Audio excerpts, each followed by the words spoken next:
அண்ணா சமுதாய வானொலி நேயர்களுக்கு வணக்கங்கள்.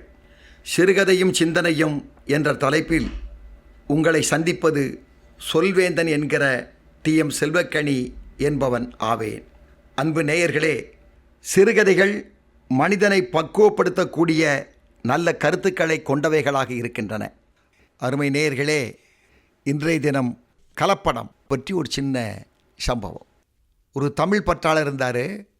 அவர் தன்னுடைய நண்பர்களோட பாண்டி பஜாரில் ஒரு சைவ ஹோட்டலில் சாப்பிடலான்ட்டு உள்ளே போகிறாரு.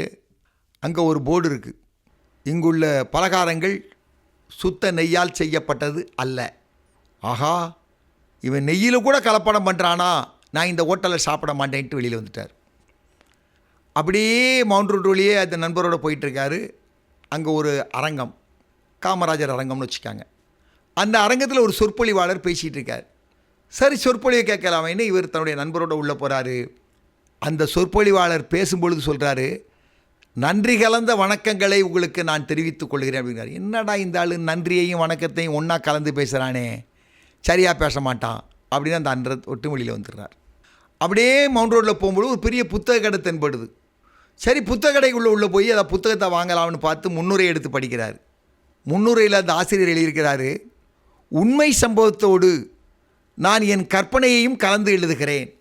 இந்த தமிழ் பற்றாளர் நினைக்கிறார், ஆஹா, இவன் உண்மை சம்பவத்தை எழுதிட்டு போகணும், இல்லை கற்பனையை எழுதிட்டு போகணும், இது ரெண்டையும் சேர்த்து இவன் கலந்து எழுதுகிறானே, எனவே இவன் புத்தகம் நல்லா இருக்காது, கடையில் விட்டுட்டு வந்துடுறார். அப்படியே ஒரு காண சபைக்கு போகிறார். நாரத காண சபான்னு வச்சுக்காங்க. அங்கே போனோன்னு ஒரு வித்வான், நாதஸ்வர வித்வான் பிரமாதமாக பாடிக்கிட்டு இருக்கார், வாசிக்கிட்டு இருக்கார் நாதஸ்வரத்தை. அவருடைய அந்த கானத்தில் ஒரு தவறை இவர் கண்டுபிடிக்கார். சங்கராபரணத்தோடு காம்போதியை கொஞ்சம் கலந்து அந்த நாதஸ்வர வித்வான் வாசிச்சிருந்தார். இந்த மனுஷனுக்கு கோவந்துட்டு, சங்கீதத்தில் கூட நீ கலப்படம் செய்து விட்டாயே, நேராக அவருடைய நாதஸ்வரத்தை பிடுங்குறான், அங்கே வச்ச உடைக்கிறான். ஒரு பெரிய பிரச்சனை ஆகிப்போச்சு. எதுலேயுமே கலப்படம் இருக்கக்கூடாதுன்னு நினச்சிக்கிட்டு இருக்கார் அவர்.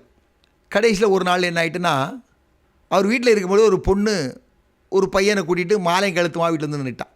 கலப்படமே எதிர்பார்க்காத தான் வீட்டில் கலப்பு திருமணமும் வந்ததுனால இந்த மனுஷனால் சமாளிக்க முடியலை. அவர் மனசை அவரால் சமாளிக்க முடியலை.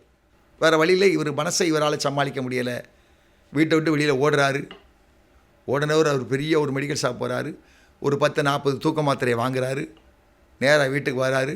தூக்க மாத்திரையை திங்கிறாரு. 1 லிட்டர் தண்ணியை குடிக்கிறாரு. நேராக பெட்டில் படுத்துட்டார். பொண்டாட்டி பிள்ளை குடும்பம் எல்லாம் ஒப்பாரி வச்சு அழ ஆரம்பிச்சிட்டு, ஆஹா, கலப்படத்தே விரும்பாத ஒருத்தன் வீட்டில் நீ கலப்பு திருமணம் நடந்துட்டேன்னு சொல்லி இந்த மனுஷன் தற்கொலை பண்ணிட்டாரேன்னு சொல்லி அவரை அப்படி தூக்கிட்டு போய் ஆம்புலன்ஸில் ஏற்றி கொண்டு ஆஸ்பத்திரி கொண்டு போய் போடுறாங்க. டாக்டர்கிட்ட விசாரிக்கிறாங்க, ஐயா ட்ரீட்மெண்ட் கொடுத்தீங்களே எப்படி என்ன ஆகிட்டுன்னு. ஒன்றும் பயப்படாதீங்க, அவர் உயிருக்கு எந்த ஆபத்தும் கிடையாது. ஏன்னா அவர் சாப்பிட்ட மாத்திரை அத்தனையுமே கலப்பட மாத்திரைன்ட்டார் டாக்டர். இப்போ இந்த மனுஷனை காப்பாற்றுறது என்னது? கலப்படம் தான் காப்பாற்றுது. கலப்படம் இல்லைன்னா ஒரு மாத்திரை ஒரிஜினல் மாத்திரை தான் மனுஷன் செத்துருப்பார். இப்போ கலப்படம் எங்கெல்லாம் தேவைப்படுது நமக்கு? எல்லாம் யோசிச்சு பாருங்கள். தங்கத்தில் செம்பை சேர்த்தா தான் நகை செய்ய முடியும். அதே மாதிரி காப்பியை பாருங்கள், உங்களுக்கு எட்டிக்காசன் போட்டு கொஞ்சம் சக்கரைலாம் போட்டு பால்லாம் சேர்ந்து கலப்படம் பண்ணால் தான் அது ருசியாக இருக்கும். சாதாரண மீன் குழம்பு பாருங்கள், என்னென்ன மசாலாவை போட்டு அரைச்சி கலப்படமாக செஞ்சு உள்ளே போட்டால் தான் ருசியாக இருக்கும். இப்போ இதெல்லாம் கரெக்டு தான். இந்த சில இடங்களில் சாப்பாடுகளில் கலப்படம் பண்ணுறாங்க பாருங்கள், அவங்கள மன்னிக்கவே முடியாது. அது உயிரோடு விளையாடக்கூடிய ஒரு சூழ்நிலை. சரி, மனுஷன் நம்ம பெரிய ஆட்கள் சாப்பாட்டில் ஒரு வியாபாரத்துக்கு அந்த ஹோட்டல்காரங்களாம் என்ன பண்ணுவாங்கன்னு தெரியல. நீங்கள் சொன்ன மாதிரி விளையாட்டாக சொன்ன மாதிரி ரூம் போட்டு யோசிப்பாங்க போல், எப்படி கலப்படம் செஞ்சு எப்படி ருசியாக கொடுக்கலாம் அப்படின்னு நினைக்கிறாங்க. ருசியான உணவெல்லாம் உடலுக்கு கெடுதலான உணவு தான். சரி, எப்படியும் போட்டோம், இந்த குழந்தைகள் சாப்பிடக்கூடிய அந்த பண்டங்களில் கூட கலப்படம் செய்கிறாங்க பாருங்கள், ருசி கிடைக்கட்டும்னு. குழந்தைகள் அதையே விரும்பி சாப்பிடட்டும்னு நினைக்கி, அதெல்லாம் அவர்களுக்கெல்லாம் ஒரு மோசமான தண்டனை தான் கிடைக்கும். கலப்படம் என்பது உணவுப் பொருளில் இருத்தல் கூடாது என்பது தான் ஒரு நியாயமான விதி தான். இப்போ எனக்கு எங்களை ஒரு தமிழ் ஆசிரியர், அப்படியே செந்தமிழில் பேசக்கூடிய ஒரு ஆசிரியர் தன்னுடைய மாணவர்களை கூப்பிட்டு பேசுகிறார். எப்பா, மதுரையில் ஒரு பேச்சு போட்டி இருக்குது, நீங்கள் 2 பேரும் போங்கன்னு சொல்லி அனுப்புகிறார் தான் காலேஜிலேருந்து. அந்த பையன்டா, ஐயா அட்ரஸ் கொடுங்க அப்படின்னு தமிழ் ஆசிரியர்கிட்ட கேட்குறான். அவர் சரி பேப்பரில் எழுதிக்காங்கப்பா அப்படிங்கார். அட்ரஸ் அவர் சொல்கிறாரு. இந்த பையங்க எழுதுகிறாங்க. என்ன எழுதுகிறாங்கன்னா, நகராட்சி மண்டப சாலை, எது தெரு பேர், போக வேண்டிய இடத்து பேர் கல்லூரி விடுதி, அறை எண் 3, கல்லூரி விடுதி, அறை எண் 3, நகராட்சி மண்டப சாலை, மதுரை. அங்கே போய் நீங்கள் ஒரு 10 மணி போய் ரிப்போர்ட் பண்ணுங்க. அவங்க உங்களை எந்த இடத்துல நிகழ்ச்சி நடக்கும் அங்கே கூட்டிகிட்டு போயிடுவாங்க. இப்படி சொல்லி அனுப்புகிறாரு. 2 பசங்களும் போயிடுறானுங்க. மதுரையில் பஸ் ஸ்டாண்டில் இறங்கி 10 மணிக்கு இறங்கின பையங்க 12 மணி வரைக்கும் விசாரிக்கிறான். மதுரையில் யாருக்குமே அந்த அட்ரஸ் தெரியல.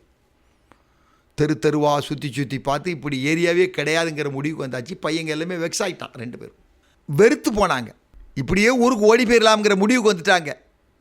கடைசியில் ஒரு டீ கடையில் உட்காந்து யோசிக்கிறாங்க. நம்ம ஆசிரியர் தனித்தமிழில் பேசுகிறவராச்சே, அவர் தமிழில் அப்படியே நம்ம எழுதிட்டு வந்திருப்போம், கொஞ்சம் அதை யோசித்து பார்ப்போம்னு யோசித்து பார்க்குறான். அங்கே நகராட்சி மண்டப சாலை அப்படிங்கிற அப்படியே யோசித்து பார்க்குறான். ஆஹா, டவுன் கால் ரோடு, கல்லூரி விடுதி அப்படியே யோசித்து பார்க்குறானே. காலேஜ் ஹவுஸ் பாருங்கள், காலேஜ் ஹவுஸும் மதுரையில் ஃபேமஸ்ஸு, டவுன் ஹால் ரோடும் மதுரையில் ஃபேமஸ்ஸு. இந்த 2ஐயும் தனித்தமிழில் எழுதுனால அந்த ஊர் மக்களுக்கே தெரியாமல் போச்சு. அருமை நேயர்களே, தனித்தமிழ் நமக்கு தேவைதான், அதில் இல்லைன்னா சொல்ல முடியாது. அதே மாதிரி மொழி வளர்ச்சிக்கும் சில மொழி கலப்படங்கள் வேணும், இல்லைன்னு சொல்ல முடியாது. அதுக்கு உதாரணம் என்னென்னா, இப்போ வெறும் 26 எழுத்து தான் வச்சுருக்கான் ஆங்கிலம். அவன் வச்சுருக்கக்கூடிய வார்த்தைகள் 5 லட்சம் வார்த்தைகள் வச்சுருக்கான். நம்மகிட்ட 247 எழுத்துக்கள் இருக்குது. நம்ம வச்சுருக்கக்கூடிய வார்த்தைகள் வெறும் 1 லட்சத்துக்கு கீழே தான் இருக்குது. அருமை நேயர்களே, மொழியில் பிற மொழிகள் கலப்பதினால் எந்த பிரச்சனை வரப்போவதில்லை. அதனால் நம் மொழிதான் வளரும் என்பது உண்மை. உணவில் கலப்படம் என்பது நியாயமானதல்ல. அது நீக்கப்பட வேண்டும், அது ஒழிக்கப்பட வேண்டும். அதுவும் குழந்தைகளுடைய பண்டங்களில் கலப்படம் வருவது யாராலையும் மன்னிக்கக்கூடாதது, மன்னிக்க முடியாதது. எனவே மனசாட்சிக்கு பயந்து குழந்தைகளுடைய பண்டங்களில் கலப்படம் இல்லாமல் இருக்க வேண்டும் என கேட்டு விடைபெறுகிறேன். நல்லதோர் சிறுகதையோடு மீண்டும் சந்திப்போம் நேயர்களே. நன்றி, வணக்கம்.